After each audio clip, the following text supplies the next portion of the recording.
Using a visual timeline. This is a step-by-step guide on how to use a visual timeline. It was made by the Speech and Language Therapy team who work for Salford Learning Disability team.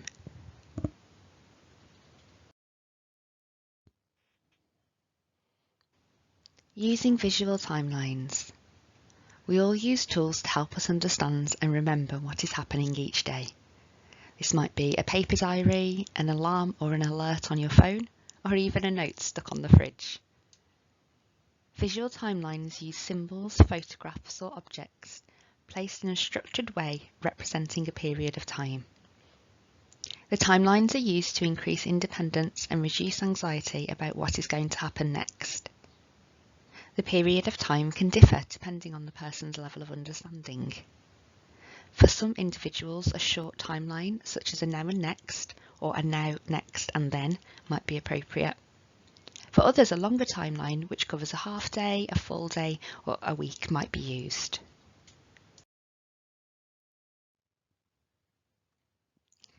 Information on a visual timeline can be presented vertically or horizontally. If you are using a vertical timeline, the activity happening first goes at the top. The last activity goes at the bottom. If you are using a horizontal timeline, the activity that happens first goes on the left, and the activity that happens last will go on the right. The timeline you are using will have a different number of spaces for the activities that can be added. For example, a now, next and then timeline will have 3 spaces for activities. A half-day timeline might have space for 4 to 5 activities, and a full-day timeline might have space for upwards of 5 activities.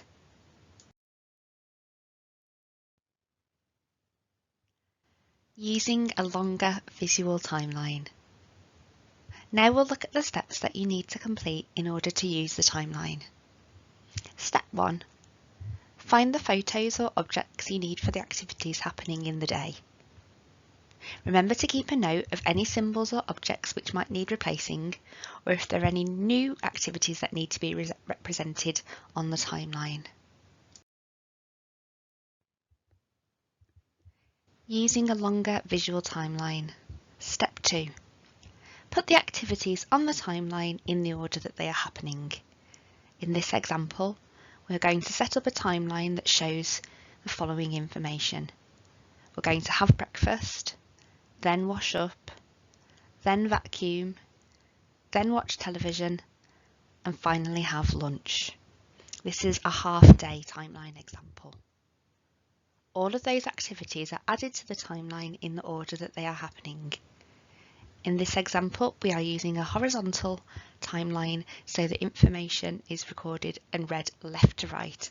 So we start with breakfast in that first slot, and that the final activity, having lunch, is added to the last slot, which is on the right hand side.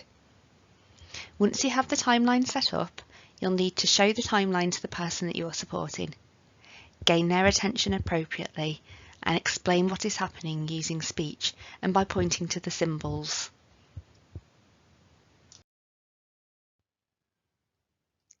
Step 3. Unlike a now and next timeline, when we are using a longer timeline, the images remain on the timeline strip in the order that they're happening.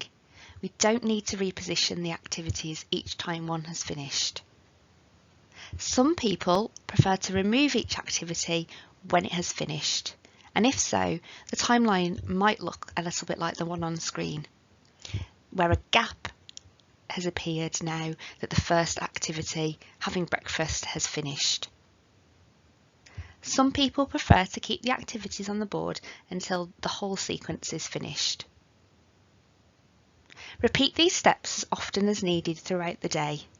So for example, if you're using a now, next and then, you might need to refresh the images a little bit more frequently than if you were using a half day or a full day timeline.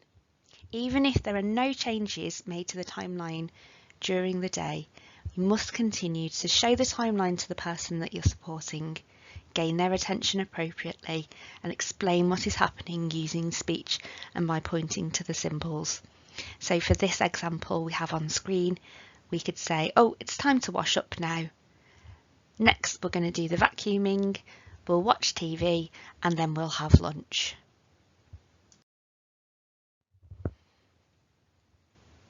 We hope these steps have helped you to understand how to use a longer visual timeline.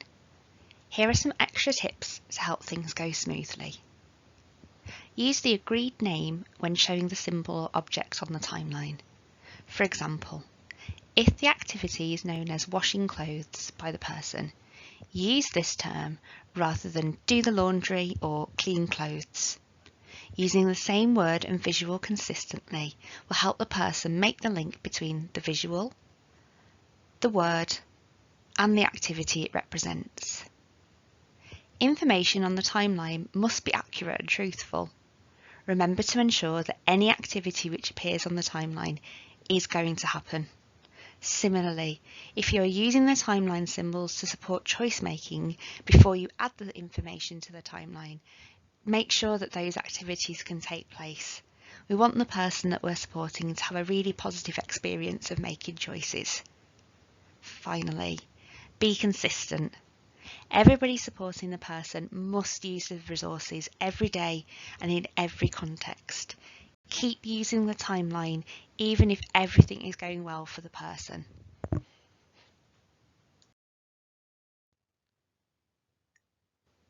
If you would like any more information about using timelines, you can contact the Speech and Language Therapy team. The Speech and Language Therapy team are Helen Kinder, highly specialist speech and language therapist, and Helen's contact number is 07523 930 467. And Claire Dukes, a Total Communication Development Lead.